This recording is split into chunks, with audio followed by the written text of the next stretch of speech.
Hello, everybody. Welcome to another edition of Mile High Hockey. Mike Evans, Will Peterson with you as always. And Mike, the Avalanche get back to 500 last night. 3-2 win over Nashville at Ball Arena. Samuel Girard, the hero. Let me know if you had that one on your bingo card, no T. Well, not only Sammy Girard, but also Devon Toews scoring. And Yes. Bednar saying that is a big part of our offense that hasn't really materialized yet, the scoring from our defensemen. You know, for the last few years, the Avs defensemen have been among the league leaders in scoring from their defensemen. So it's something that's been missing this year, but to be able to get goals from Toews and the overtime winner from Girard, just a reminder of how dynamic these defensemen can be as scorers. Totally, and I love the Girard post-game interview right there on the ice. He goes, yeah, it was a pretty great shot. It was like, yeah, it was a pretty great shot, but you can tell with Sammy G, there was like that deep breath, gets his first tally of the year, and he's in such a good mood that he's not humble at all, and I don't blame him. Yeah, can I also say this about Sammy Girard? He's had a nice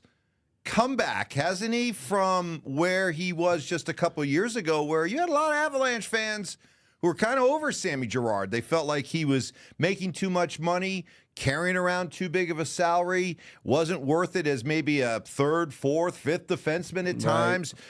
You'd much rather have Bo Byram than you'd rather have Sammy Girard. And over the last year and a half, he's really settled in to a real reliable defenseman. Well, and remember, in the last year and a half, he took some time away to go into the program, which, I think that the NHL shows, hey, the program can work. Obviously, with Valeri Nichushkin, that's a touchier subject, but with Girard, he did his stint, and knock on wood, we haven't heard of any problems since. Another big storyline, though, Mike, is Alexandar Georgiev. I mean, this is now 3 straight games, and I understand he gave up 4 against the Hurricanes over the weekend, but it's 3 straight games where it's felt calmer with Georgie in net. That is a huge development. Boy, we have been trying to figure out and read Jared Bednar's mind and actions, haven't we, over the last, really since the season started. I think here's the theory du jour, okay? I think they've always viewed Georgiev as the number 1 goalie. Bednar said after the Nashville game that one thing that we've learned with Georgiev is sometimes he's going to need a mental break. Now, you don't necessarily like the fact that the guy who plays the most pressure-packed position on the ice needs a mental break from time to time in October or November. But the fact is that they do recognize that at times he does need to get away and get a little bit of a mental reset. And I think that's what this stretch was used as. It was used as an opportunity to give him a mental break, but also maybe remind him that in Justus Annunen, they had a pretty capable replacement, maybe help light a fire a little bit under Georgiev. Either way, it would appear that by their actions, the Avalanche still view Georgiev as their number 1 guy. Yeah, he had a save last night at the end of regulation that was just spectacular. I mean, they were this close to blowing a 2-1 lead after 2 periods and not even walking away with a point.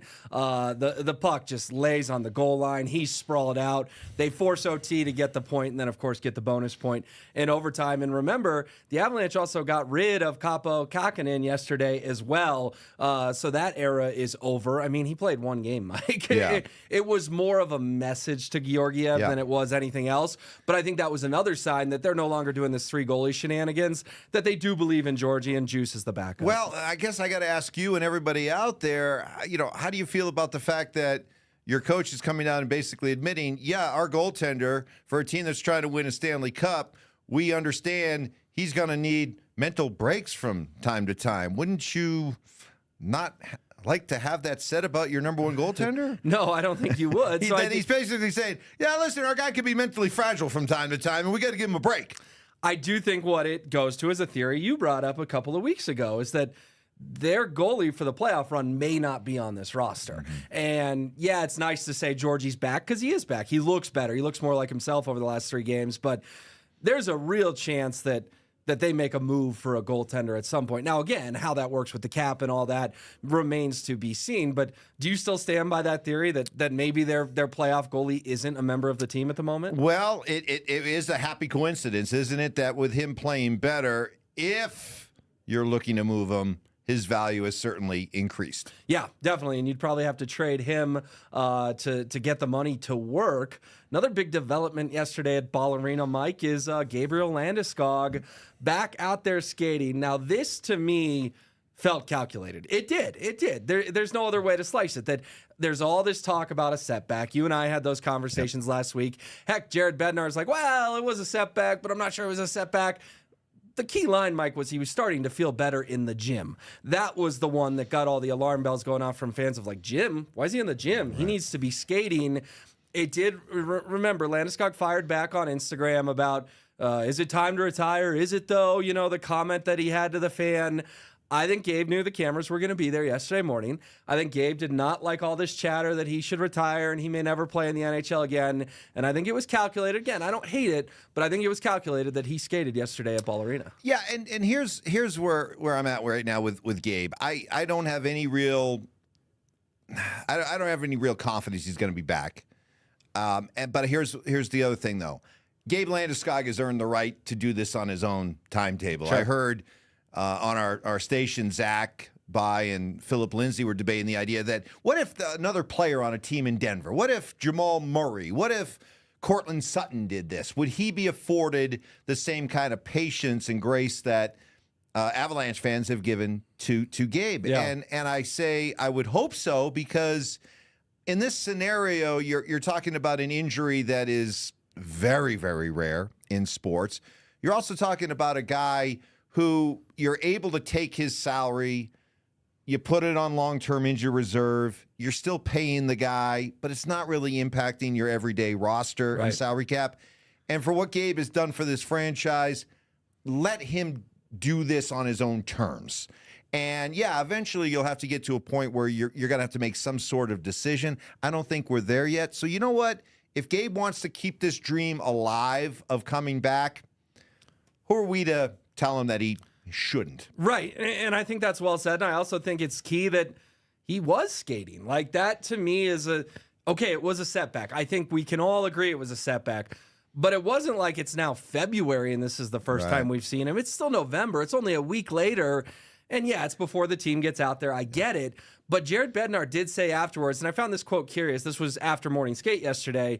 He said, it is the first time he's been back on the ice since the last time you guys saw him. So I think it was key that there wasn't any private workouts going on with Gabe Landeskog. This truly was the first time back on the ice since the quote-unquote setback. And Will, for me, it's as simple as this. I'm rooting for Gabe to come back. I think we all are. But at this point, I've kind of gone through sort of the push and pull of the emotions of, hey, is he close? It's a matter of when, not if. We remember all this.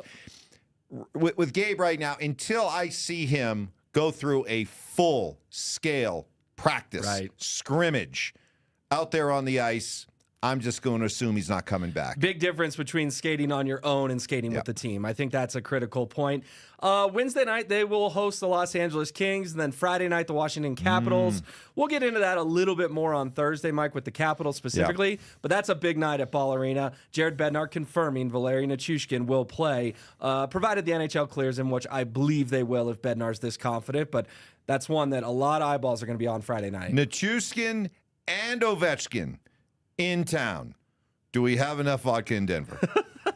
It's a Russian battle, my friend. It's a Russian battle. All right, that'll do it for today's edition of Mile High Hockey. Appreciate your time, Mike. Appreciate everyone tuning in. The Avs are 8-8. They're a 500 team. They'll look to get above 500 and officially bury that 0-4 start tomorrow night against the Kings. And we'll be here on Thursday to break it all down.